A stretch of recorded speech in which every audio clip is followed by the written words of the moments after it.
नमस्कार मित्रांनो, 2008 सालचा एप्रिल महिना. उन्हाळा तापला होता, पण महाराष्ट्र भाजपमध्ये वातावरण वेगळ्याच कारणाने पेटलं होतं. कारण होतं माजी उपमुख्यमंत्री गोपीनाथराव मुंडे यांनी आपल्या सर्व पदांचा राजीनामा दिला होता. याची सुरुवात झाली होती मुंबई भाजपच्या अध्यक्षावरून. गेली अनेक वर्ष भाजपचे महाराष्ट्रातले राजकारण मुंडे आणि महाजन या दोन नावाभोवती फिरत असत. अगदी कानाकोपऱ्यात जाऊन त्यांनी ओबीसी समाजाच्या तरुणांना भारतीय जनता पक्षात आणलं होतं. काहीच अस्तित्व नसलेल्या भाजपला उभं केलं ते मुंडे आणि महाजनांनीच. महाजन केंद्रात आणि मुंडे महाराष्ट्रात अशी त्यांच्यात वाटणी देखील झाली होती. वाजपेयींपासून ते नगरसेवक पदावर असलेल्या छोट्या छोट्या कार्यकर्त्यांपर्यंत त्यांचा सहज संपर्क होता. नागपूरमध्ये देखील त्यांनी देवेंद्र फडणवीस या तरुण नेत्याला प्रोत्साहन देऊन मोठं केलं होतं.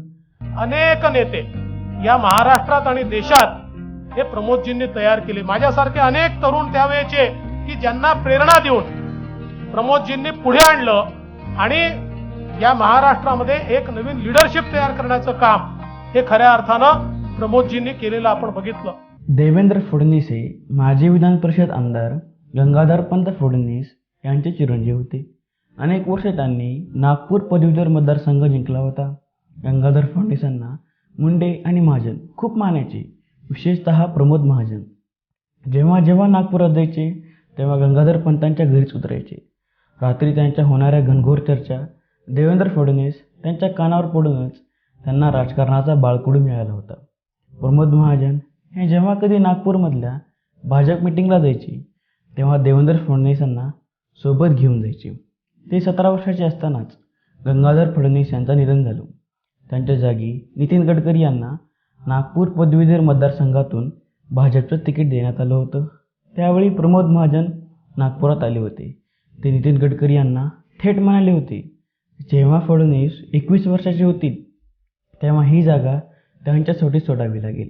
देवेंद्र फडणवीस आणि महाजन मुंडे यांचं नातं असं जवळकीचं होतं. त्याच्यामुळेच फडणवीस यांना लहान वयातच नागपूर महापौर होण्याची संधी मिळाली होती. पुढे नागपूरमधून आमदारकीचं तिकीट मिळालं. नागपूरच्या राजकारणात देवेंद्र फडणवीस हे मुंडे गटाचे मानले जायचे. दुसरा गट होता नितीन गडकरी यांचा. गडकरी हे ज्येष्ठ नेते होते. युतीच्या शासनात त्यांना सार्वजनिक बांधकाम मंत्री म्हणून चमकदार कामगिरी केली होती. त्यांनी केलेल्या मुंबई पुणे हायवेमुळे अगदी देशपातळीवर देखील त्यांना ओळखलं जाऊ लागलं होतं. पुढे प्रमोद महाजनांचा मृत्यू झाला. महाराष्ट्र राज्याच्या वतीनं विनम्र श्रद्धांजली या ठिकाणी अर्पण करतो. तेव्हा नितीन गडकरी यांना भावी नेतृत्व म्हणून केंद्रातून बळ देण्यात आलेलं होतं. गडकरींनी मुंडे समर्थक नेत्यांच्या जागी आपल्या कार्यकर्त्यांची वर्णी लावण्यास सुरुवात केली होती. यातूनच अंतर्गत खटके उडण्यास सुरुवात झाली. मुद्दाम डावलला जात असल्यामुळे मुंडे नाराज होऊ लागले होते. महाराष्ट्राचा अध्यक्ष ठरलेला आहे. पुण्या मुंबईचे अध्यक्ष लवकर ठरतील. फार काळ चर्चा करणार नाही. मुंबई अध्यक्ष पदावरूनही आता काहीशी अशीच आमने सामनेची लढत होण्याची शक्यता निर्माण झाली आहे. आता येऊ मेन मुद्द्याकडे. 2008 साली मुंबई भाजपचे अध्यक्ष म्हणून मधू चव्हाण यांची निवड झाली आणि वादाला भडका उडाला. मधू चव्हाण हे देखील एकेकाळी मुंडे समर्थक होते. दोघांनी विद्यार्थी दशेपासूनच संघ परिवारात एकत्र कार्य केलं होतं. पण पुढे मुंडे वेगाने प्रगतीच्या पायऱ्यावर चढत गेले आणि त्या मानाने मधू चव्हाण भाजपमध्ये मागे पडले. दोघांच्यात काही वाद देखील झाले. दोघांचे मार्ग वेगळे झाले. मधू चव्हाण यांनी गडकरी गटात जाणे पसंत केलं होतं.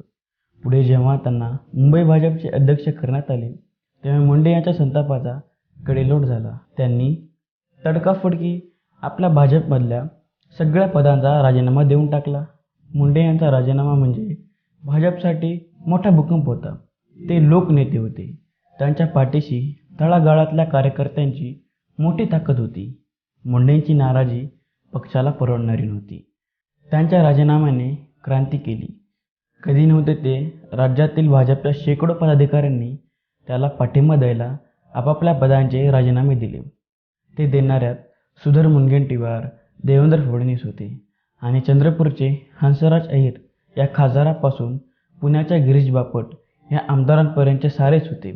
तसे करणाऱ्यात जिल्हा परिषदचे अध्यक्ष, नगराध्यक्ष आणि नगरसेवकही होते.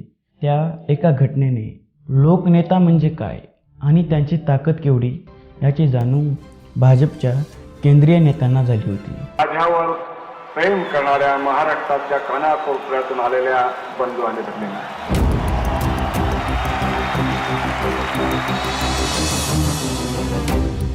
जेवढे लोक आत आहेत तेवढेच लोक बाहेर आहेत.